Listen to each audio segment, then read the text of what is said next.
February 11th, 2027, 6:33 local time.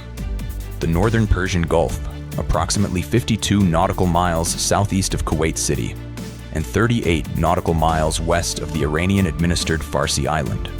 The pre-dawn twilight is just beginning.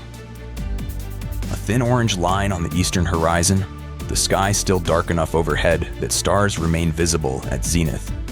Air temperature 14 degrees Celsius. Cold by Gulf standards. The winter chill that settles over the northern basin in February. Wind 11 knots from the northwest. Sea State 2. Visibility 22 nautical miles at sea level. A U.S. Navy underway replenishment convoy is transiting south-southeast at 14 knots. 3 vessels in column formation. Lead vessel, an Arleigh Burke flight. 3 guided missile destroyer, providing surface and air defense for the formation. Second vessel, USNS Patuxent, a Henry J. Kaiser-class fast combat support ship, carrying 156,000 barrels of aviation fuel, 4,200 tons of dry cargo, and 900 tons of ammunition. The resupply load intended for Carrier Strike Group 7, operating 280 nautical miles to the south. Third vessel, USNS Lewis B. Puller, an expeditionary sea-based ship serving as the formation's command and communications relay platform. The convoy has been transiting north from the Strait of Hormuz for 14 hours, executing the standard supply run that sustains the carrier group's operations in the region. The destroyer's Spy-6 radar is tracking 28 surface contacts in its coverage zone. Among them, at bearing 067 degrees and range 9.4 nautical miles, is a cluster of 3 contacts that have been in essentially the same position for the entire 14-hour transit. Offshore oil platform structures. Fixed infrastructure returns that the watch team has long since categorized as Sierra 04, Sierra 05, and Sierra 06, and mentally filed as background clutter. Sierra 04, Sierra 05, and Sierra 06 are not oil platforms. They have not been oil platforms for the past 31 days. Welcome. I'm your host at Navy Legends. Tonight we are examining the most geometrically intimate version of the naval ambush scenario. The engagement initiated not from a distant coastline, not from a submarine at depth, not from aircraft at altitude, but from a fixed structure 9.4 nautical miles away that every radar operator on every U.S. Navy ship transiting the northern Persian Gulf has been looking at for years and has categorized, without conscious thought, as permanent background infrastructure. The disguised offshore platform as a missile launch point is not a new concept. Iran used modified oil platforms as naval bases during the tanker war of the 1980s. What is new in 2027 is the weapon system that can be concealed inside a platform's working structure and fired from it with accuracy sufficient to threaten a 40,000-ton combat support ship at 9 nautical miles. Tonight, we examine what the IRGC has built inside 3 decommissioned platform structures in the northern Gulf. How long it took the U.S. intelligence community to identify the modification. And what happens in the 4 minutes and 17 seconds between the moment the first missile leaves its concealed launcher and the moment it arrives at the USNS Patuxent. This is a fictional simulation. Every system described is real. Let's begin. The IRG, Sea Maritime Special Operations Command, had identified the 3 decommissioned wellhead platform structures, designated by Iranian petroleum records as Salman 7, Salman 8, and Salman 9, as potential weapons platforms in June 2026. The platforms had been taken offline by the National Iranian Oil Company in 2021 following the depletion of their associated reservoir formations. They remained standing. The economics of Persian Gulf platform decommissioning being such that removal was often indefinitely deferred. As steel structures rising 16 meters above the water on 4-leg jacket foundations, their topsides still carrying the pump houses, crane pedestals, and equipment decking of active platforms. To radar, to electro-optical sensors, to overhead imagery from any angle that did not penetrate their steel equipment enclosures, They were indistinguishable from hundreds of similar inactive platforms scattered across the northern Gulf. The IRGC modification program was executed over 19 days in January 2027, using vessels and personnel operating under the cover of routine petroleum infrastructure maintenance work. A cover that was entirely plausible because the National Iranian Oil Company does conduct regular maintenance on decommissioned structures to prevent environmental hazard from residual hydrocarbons. 3 maintenance vessels, each registered to an NIOC subcontractor, spent between 5 and 9 days at each platform structure. Their manifest declared structural inspection, equipment preservation, cathodic protection, maintenance, their actual work.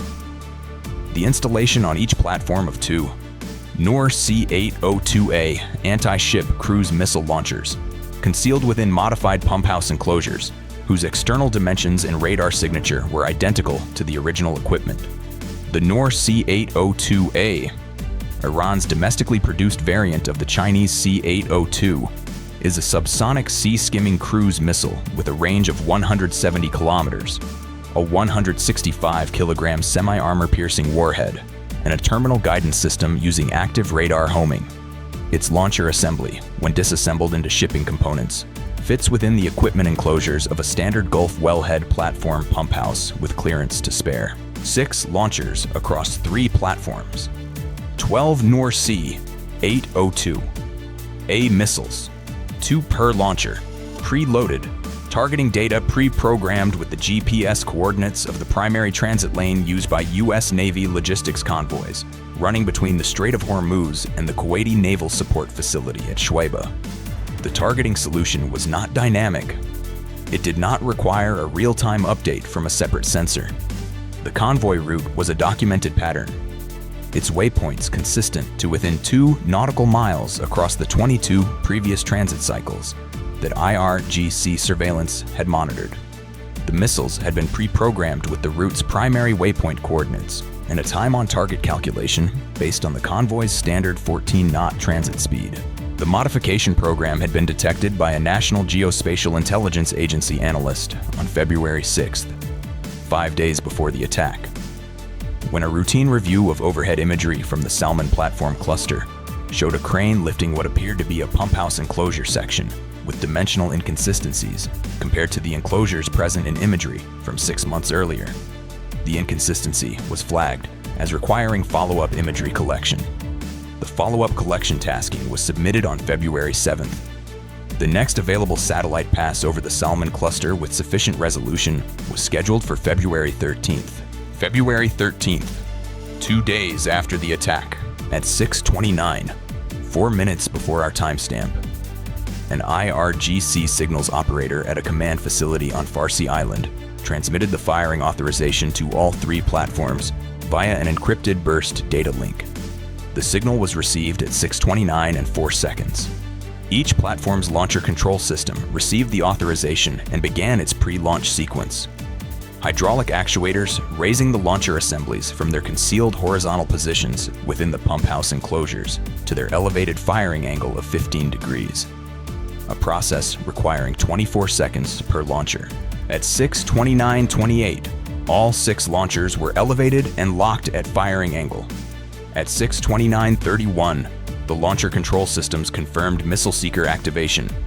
Each Noor's active radar seeker in standby mode, not yet transmitting, waiting for the final launch command. At 6:29:44, the final launch command was transmitted. 12 Noor C-802A missiles launched from 6 launchers across 3 platforms in a 16-second window. 2 from each launcher at 4-second intervals. Platforms firing in the sequence Salman 7, Salman 8, Salman 9. At 6:30 and 1 second, the last Noor left its launcher. 12 missiles airborne, sea skimming at 7 meters altitude. Active radar seekers activating at 6:30:11 as each missile seeker initiated its acquisition sequence. Speed, 0.9 Mach, approximately 1,100 kilometers per hour. Range to target, 9.4 nautical miles, 17.4 kilometers. Time of flight, approximately 57 seconds. The destroyer's Spy-6 radar detected the first Noor missiles at 6:30:03. 2 seconds after the final launch, as the missiles cleared the platform's structural radar shadow and emerged into the open radar environment at 7 meters altitude, 9.2 nautical miles from the destroyer. The contacts appeared simultaneously on the tactical display. Not 1 or 2, but a cluster of 12, all on bearing 067, all at extremely low altitude, all closing at 0.9 Mach. 54 seconds to impact on the USNS Patuxent. The tactical action officer had the picture in 1.4 seconds. He called it at 0630, 04.5. 12 inbound, bearing 067, range 9 miles. Noor profile, sea skimming. All stations weapons free. SeaRAM engage now. Phalanx auto. Convoy ships execute emergency turn south. Now, the SeaRAM launcher began tracking at 6:30:06 and fired its first round at 6:30:08, 4 seconds after first radar contact. The Phalanx CIWS acquired at 6:30 and 9 seconds. The destroyer's Mark 110 57mm gun trained to bearing 067 and began firing at maximum rate at 0630:10, engaging the incoming missiles at the outer boundary of its effective range at 7 nautical miles. The USNS Patuxent's bridge received the warning broadcast at 6:30:05, and the master ordered an emergency turn to the south at full power. The Patuxent's maximum speed of 20 knots and its 40,000-ton displacement gave it a turning circle of approximately 800 meters. A large vessel executing an emergency maneuver. It would not be clear of the missile's pre-programmed aim points before they arrived. The turn would, however, change the vessel's aspect angle, presenting a narrower target profile and potentially causing the Noor missile's active radar seekers to lose their pre-programmed target and reacquire on the new aspect. The 57mm gun engaged the leading Noor missiles at 6:30:10 at 7.1 nautical miles. The Mk-295 proximity-fused rounds detonated around the first 2 missiles in the formation. One detonation achieving a direct structural hit that destroyed the first Noor's propulsion section, the missile falling into the sea at 6.8 nautical miles. The second round missed. The Noor's 7-meter altitude sea skimming profile placed it below the optimal engagement geometry for the 57mm gun's proximity fuse, which was calibrated for higher altitude engagements. 43 rounds expended, 1 kill. At 6:30:14, the SeaRAM had fired 4 rounds, engaging the 4 leading Noor contacts. 3 achieved intercept detonations within kill radius. 4th, proximity detonation at 34 meters. Outside the certain kill radius, the Noor's warhead casing penetrated, but the missile continued. 11 missiles remaining at 6:30:19, 16 seconds after first detection, 38 seconds before projected impact on Patuxent. The destroyer maneuvered to interpose itself between the incoming formation and the Patuxent.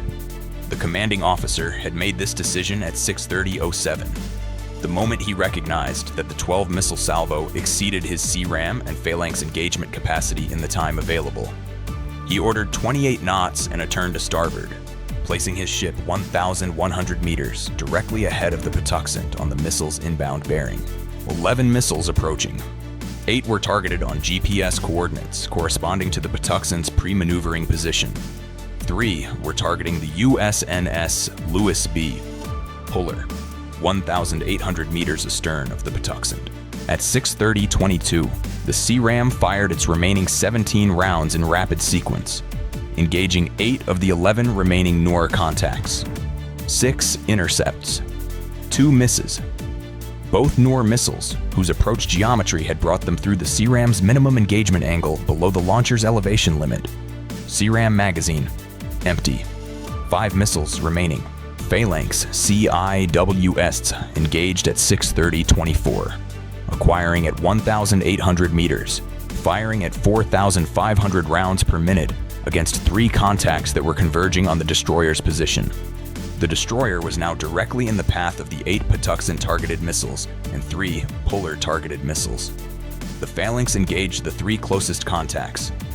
3 Noor missiles, whose trajectories would carry them within 400 meters of the destroyer itself. First, Phalanx target. 340 rounds, direct hit. Missile destroyed at 1,200 meters. Second, 280 rounds. Warhead separation at 900 meters. Separated warhead continued ballistically and impacted the water 140 meters off the destroyer's starboard bow. Third, Phalanx burst achieved hits on missile body at 600 meters, destroying propulsion. Missile nose down and impacted water 80 meters off the destroyer's port bow. 2 detonations close aboard. Pressure waves and fragmentation that rocked the destroyer without penetrating its hull. 2 remaining Noor missiles, whose targeting had been set on the Patuxent's pre-maneuver GPS position, passed 340 meters north of the destroyer at 6:30:31 and continued toward the Patuxent's position. The Patuxent had completed 22 degrees of its emergency turn, and its active radar return had shifted aspect sufficiently that both missiles as seekers, transitioning from pre-programmed GPS to active radar acquisition in the terminal phase, acquired the new aspect return and updated their guidance solutions.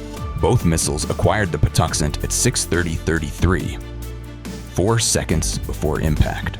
The Patuxent's own Phalanx, CIWS, which had been tracking the 2 inbound contacts, engaged at 6:30:34. The first burst of 200 rounds achieved a proximity hit. The Noor's propulsion was damaged. The missile pitched upward from its sea-skimming profile to 40 meters altitude, and its guidance system failed. It impacted the water 280 meters short of the Patuxent. The second Noor evaded the Patuxent's Phalanx cone. The missile's sea-skimming profile at 7 meters placed it below the Phalanx's effective engagement depression angle at the 800-meter engagement distance. The CIWS fired 180 rounds with the barrel at maximum depression. 14 rounds struck the Noor's tail section, damaging one tail fin. The missile yawed 6 degrees left, its seeker losing track of the Patuxent's main body return and reacquiring on the ship's bow wave radar reflection, a return 31 meters forward of the ship's actual bow. The Noor impacted the Patuxent's port bow anchor chain locker at 6:30:38, 31 meters forward of the main hull. The 165-kilogram semi-armor-piercing warhead penetrated the chain locker's 12mm steel plating and detonated inside the void space. The explosion produced a blast crater 2.8 meters in diameter in the bow structure, destroyed the port anchor windlass assembly, flooded the chain locker in the adjacent void space at 1,200 liters per minute, and produced a fragmentation pattern that pierced the forward bulkhead of the bosun's store immediately aft, where 2 deck crew members were completing a maintenance inventory. Petty Officer Second Class Marcus Webb, 26, from Savannah, Georgia, sustained a fragmentation wound to the left shoulder requiring immediate surgical intervention. Seaman Apprentice Darnell Okonkwo, 19, from Houston, Texas, sustained blast concussion and fragmentation lacerations to both forearms. Both were evacuated by the formation's medical team within 7 minutes. The remaining 3 Noor missiles, targeted on the Lewis B. Puller, had been partially engaged by the destroyer's 57mm gun during the same window.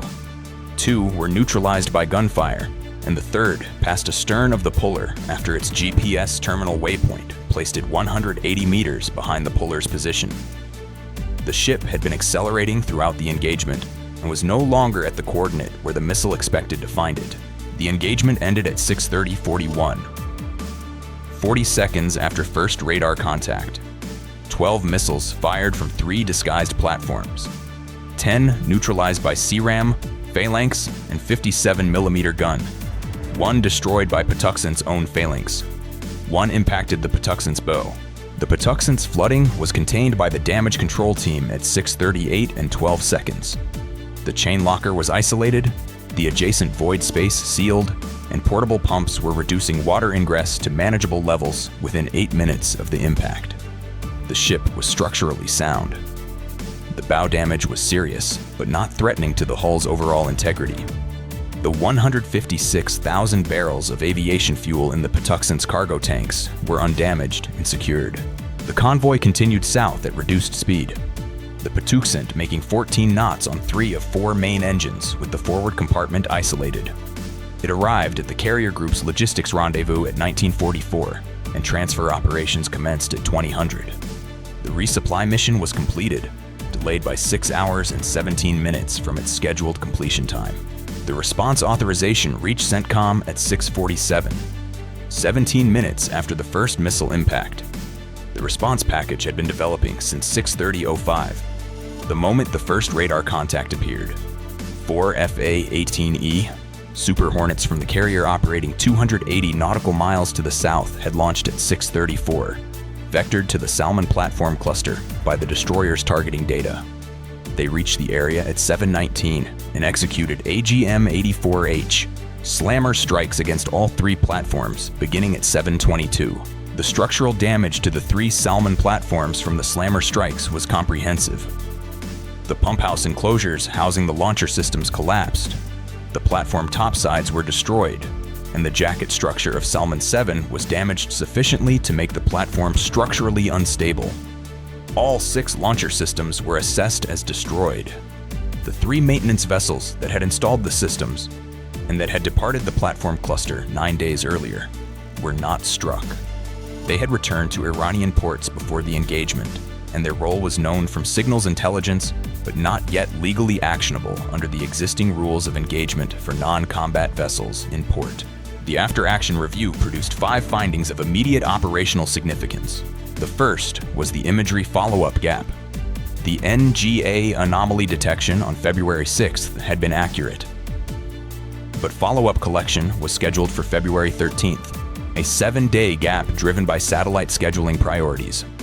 A 48-hour maximum turnaround for anomaly follow-up against any offshore structure within 15 nautical miles of established transit lanes was directed immediately.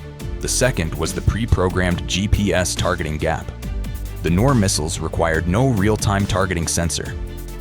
22 monitored transits at consistent speed and waypoints gave IRGC enough data to pre-program accurate aim points.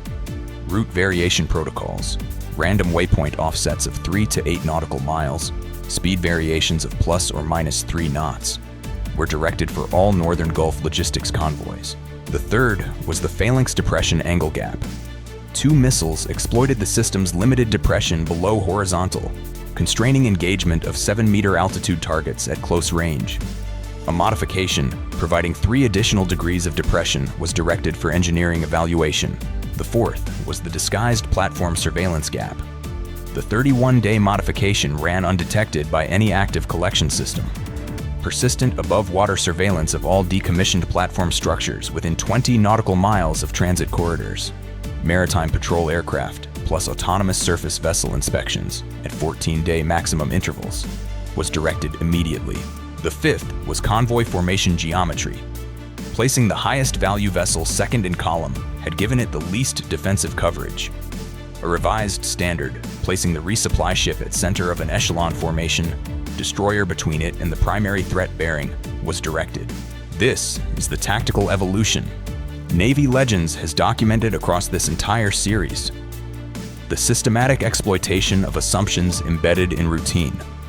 The Salmon platforms were background clutter on the destroyer's display, not because the watch team was negligent, but because background clutter was exactly what those returns had been for 22 previous transits.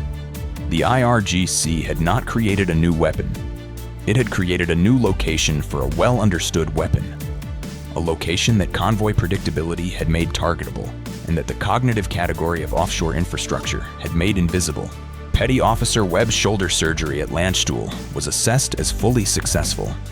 Seaman Okonkwo returned to light duty on February 18th. The resupply was completed. The carrier group maintained its posture. 6 concealed launchers, built in 19 days for $3.4 million, produced 1 hull penetration, 2 personnel with injuries, and a 6-hour delay against a $180 million resupply operation, carrying 4 to 6 days of carrier air wing fuel. The 5 doctrinal gaps exposed were worth more to operational planners than the 6-hour delay was worth to the IRGC. That is the calculus of the disguised platform. a $3.4 million repositioning of a known weapon that reshaped the operational assumptions of every subsequent convoy and forced institutional attention onto the background clutter that everyone had stopped thinking about. Stay informed. Stay vigilant. I'll see you in the next one.